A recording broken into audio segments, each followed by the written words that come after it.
PA Sumit রায়ের খোঁজে অভিষেকের বাড়িতে পৌঁছে যায় পুলিশ। অভিষেকের পিএ সুমিত রায়, তার বিরুদ্ধে বহু অভিযোগ রয়েছে। কোটি টাকার প্রতারণা থেকে জমি কেলেঙ্কারি, একাধিক অভিযোগ রয়েছে যে ভোটের টিকিটের টোপে কোটি কোটি টাকা হাতানো হয়েছিল। এই সুমিত রায়, অভিষেক বন্দ্যোপাধ্যায়ের যে পিএ সুমিত রায়, তার বিরুদ্ধে কি কি অভিযোগ রয়েছে, তার ব্যাকগ্রাউন্ড কিরকম আমরা জানবো। আমাদের সঙ্গে অমিত রয়েছেন, প্রতিনিধি অমিত।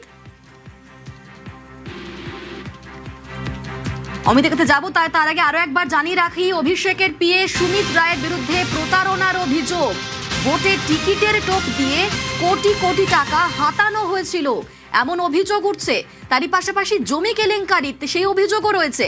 এই সুমিত রায়ের ব্যাকগ্রাউন্ড কি, তার বিরুদ্ধে কি কি অভিযোগ রয়েছে জানবো। আমাদের সঙ্গে অমিত রয়েছেন, প্রতিনিধি অমিত। সুমিত রায়ের বিরুদ্ধে একাধিক অভিযোগ কিন্তু ইতিমধ্যেই সামনে আসতে শুরু করেছে। তোমাকে জানিয়ে রাখবো যে জমি কেলেঙ্কারি মামলায় যে প্রাক্তন বিধায়ক গ্রেপ্তার হন, তাকে জেরা করে সুমিত রায়ের নাম উঠে আসে। সরকারি জমি চরিত্র বদল করা, সরকারি জমি নথি জাল করে জমি বাইরে বিক্রি করে দেওয়া চড়া দামে, এবং সেই টাকা সেই বিধায়কও যেমন লাভবান হয়েছে এবং সেই টাকা পৌঁছে গিয়ে সুমিত রায়ের কাছে, এমনটা কিন্তু অভিযোগ উঠে এসছে। এবং তার সূত্র ধরে কিন্তু আজকের এই তল্লাশি অভিযান, এমনটা কিন্তু পশ্চিম মেদিনীপুর পুলিশ জেলা পুলিশ থেকে জানা যাচ্ছে। এছাড়াও সুমিত রায়ের বিরুদ্ধে আজও একাধিক অভিযোগ উঠে এসেছে, যার মধ্যে রয়েছে দলীয় প্রার্থী, তৃণমূলের প্রার্থী পদ বিক্রি করে দেওয়া, অর্থাৎ কে ভোটে দাঁড়াবেন তার কাছ থেকে টাকা নেওয়ার অভিযোগ কিন্তু সামনে আসছে। অর্থাৎ প্রতিশ্রুতি দিয়েছিলেন তাকে প্রার্থী করা হবে, টাকা নেওয়া হয় কিন্তু তাকে প্রার্থী করা হয়নি। পরবর্তীকালে তিনি পুলিশের দ্বারস্থ হয়েছেন, এই অভিযোগ উঠে আসছে। এবং যে র্যাকেট বা একটি চক্র চলতো, এই তথ্য কিন্তু জেলা পুলিশ জানা যাচ্ছে। সেক্ষেত্রে গ্রেপ্তার হওয়া প্রাক্তন বিধায়ক সুজয় হাজরা, তিনি যোগসাজশ রয়েছে সেই টিকিট বিক্রি করার ক্ষেত্রে। একেবারে অমিত সঙ্গে থাকো। এই টাকা তুলতে সুমিতের হয়ে কাজ করার অভিযোগ রয়েছে সুজয়ের বিরুদ্ধে। তারই পাশাপাশি অভিষেকের আত্মসহায়ক সুমিত রায়, তা এই ইডি সিবিআই স্ক্যানারে আগে অভিষেকের আত্মসহায়ক। কয়লা পাচার থেকে শিক্ষক নিয়োগ তদন্তেও স্ক্যানারে সুমিত রায়। কয়লা পাচার থেকে শিক্ষক নিয়োগ কিভাবে যুক্ত এই অভিষেকের আত্মসহায়ক জানবো। অমিত রয়েছেন সঙ্গে। অমিত, কয়লা পাচার মামলাতে আগে সিবিআই তরফে বা ইডির তরফে তাকে উইটনেস হিসেবে কিন্তু তলব করা হয়েছিল, এমনটা কিন্তু সেন্ট্রাল এজেন্সির তরফে কিন্তু জানা যাচ্ছে। সেক্ষেত্রে ইডি দপ্তরে এবং সিবিআই দপ্তরে তিনি হাজিরাও দিয়েছিলেন কয়লা পাচার মামলাতে, এমনটা কিন্তু সূত্রের দাবি। অন্যদিকে প্রাথমিক শিক্ষক নিয়োগ দুর্নীতি মামলা, যে মামলায় পার্থ চট্টোপাধ্যায় গ্রেপ্তার হয়েছেন, যে মামলাতে কালীঘাটের কাকু ওরকে সুজয় ভদ্র তিনি গ্রেপ্তার হয়েছেন 2023 সালে। এবং তার কৃষ্ণ ভদ্র গ্রেপ্তারের পর list and bounce company registrar অভিযান চালানো হয় সিবিআই এবং ইডির তরফে আলাদা ভাবে।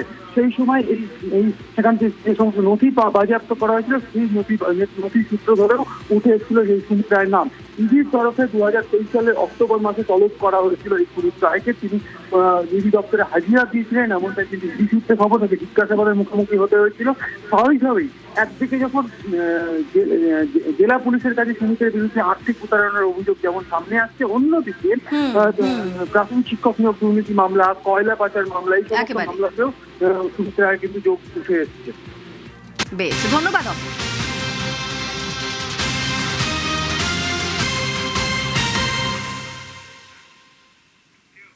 বলছিলাম না, জমি কেলেঙ্কারি মামলা, সেই জমি কেলেঙ্কারি মামলায় আগেই জালে প্রাক্তন বিধায়ক, মেদিনীপুরের প্রাক্তন বিধায়ক সুজয় হাজরা, তাকে গ্রেফতার করেছে পুলিশ।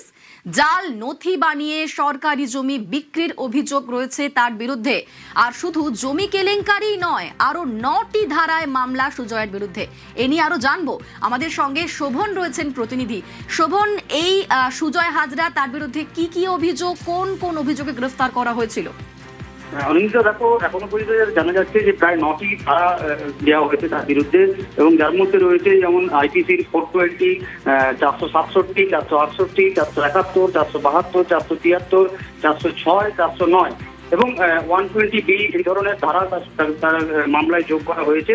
এবং যেটা জানা যাচ্ছে যে জাল দলিল করে বা জাল নথি তৈরি করে যে জমি কেলেঙ্কারির অভিযোগ উঠে আসছে, সেই সব জমি কেলেঙ্কারি করা হয়েছে শালবনীতে। এরকমই একটি অভিযোগ জমা পড়ে শালবনী থানায়, এবং সেই অভিযোগের ভিত্তিতেই কিন্তু পুলিশ তদন্তে নেমে গত সপ্তাহে শনিবার যে মেদিনীপুরের তৃণমূলের প্রাক্তন বিধায়ক ছিলেন সুজয় হাজরা, তাকে গ্রেপ্তার করে খড়গপুর থেকে, এবং তাকে কোর্টে তোলা হলে কোর্ট তাকে 8 দিনের তাকে পুলিশি হেফাজতের নির্দেশ দেয় এবং সেই মতো কিন্তু পুলিশি হেফাজতেও তাকে জিজ্ঞাসাবাদ করা চলছে এখনো পর্যন্ত, যেটা জানা যাচ্ছে পুলিশের তরফে, যে এখনো পর্যন্ত কিন্তু পুলিশি জিজ্ঞাসাবাদের মধ্যেই রয়েছে শ্রী হাজরা।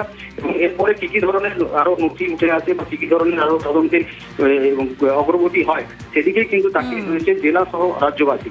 অনিন্দিতা, বেশ, ধন্যবাদ শোভন।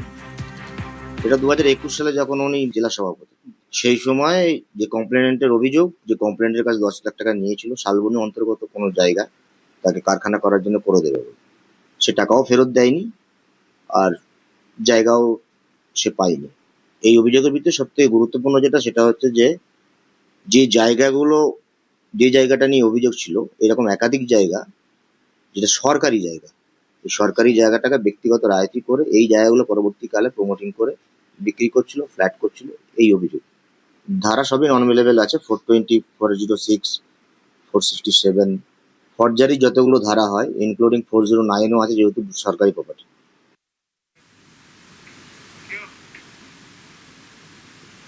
একাধিকবার হাজিরা এড়িয়েছেন। আদালতের নির্দেশে বৃহস্পতিবার অবশেষে সিআইডি দফতরে হাজির হন অভিষেক বন্দ্যোপাধ্যায়। 5 ঘন্টার ম্যারাথন জিজ্ঞাসাবাদ, বিধায়কদের সই জালিয়াতির অভিযোগে সিআইডির প্রশ্নবাণের মুখে ডায়মন্ড হারবারের তৃণমূল সাংসদ। রবিবার ফের তলব করা হয়েছে।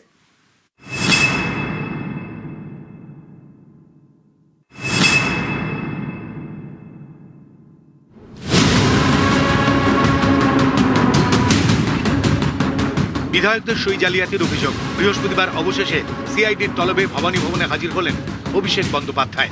আগে একাধিকবার হাজিরা এড়ালেও কলকাতা হাইকোর্টের নির্দেশে এবার হাজির হতেই হয় তৃণমূলের সর্বভারতীয় সাধারণ সম্পাদককে।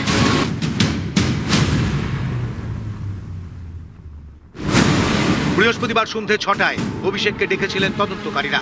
6টা বাজার আগেই ভবানী ভবনে পৌঁছে যান তৃণমূল সাংসদ। এরপর 5.5 ঘন্টার ম্যারাথন জিজ্ঞাসাবাদ। সিআইডি সূত্রে খবর, প্রথমে 6-7 জন সিআইডি অফিসার অভিষেককে জিজ্ঞাসাবাদ করেন। তারপর 10 জন অফিসারের প্রশ্নবাণের মুখে পড়তে হয় তাকে। অভিষেককে প্রশ্ন করা হয়, বিরোধী দলনেতা বাছাইয়ের বৈঠক কবে কোথায় হয়েছিল, এই বৈঠকের রেজলিউশন বুক কোথায়, কোন কোন বিধায়ক এই বৈঠকে ছিলেন, বিধানসভার স্পিকারকে পাঠানো চিঠিতে কোন কোন বিধায়ক সই করেছেন, বৈঠকে অনুপস্থিত বিধায়কদের সই চিঠিতে কিভাবে এলো, অনুপস্থিত বিধায়কদের হয়ে সই কে করলেন এবং কখন করলেন, যারা অনুপস্থিত ছিলেন তারা কি আসবেন না আগেই জানিয়েছিলেন, অনুপস্থিত বিধায়কদের নিয়ে কি পরে বৈঠক হয়েছিল, বিরোধী দলনেতা নির্বাচনের সিদ্ধান্ত কি বৈঠকের আগেই নেওয়া হয়ে গিয়েছিল। এছাড়াও আরো একাধিক প্রশ্নের মুখে পড়তে হয় অভিষেককে। সূত্রের দাবি, বহু প্রশ্নেরই সন্তোষজনক জবাব দিতে পারেননি তিনি। 14 জুন রবিবার বেলা 12টার মধ্যে ফের অভিষেককে তলব করেছে সিআইডি। বৈঠকে রেজলিউশন কপি সহ একাধিক নথি নিয়ে রবিবার আসতে বলা হয়েছে তাকে।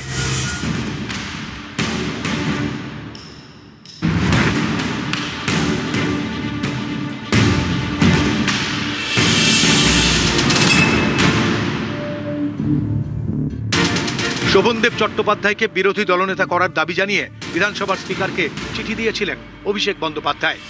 যে বৈঠকে এই সিদ্ধান্ত হয়েছে, অভিষেকের কাছে সেই বৈঠকের মিনিটস চেয়েছিলেন স্পিকার। জবাবি চিঠিতে তৃণমূল বিধায়কদের সই করা মিনিটস স্পিকারকে পাঠিয়েছিলেন অভিষেক।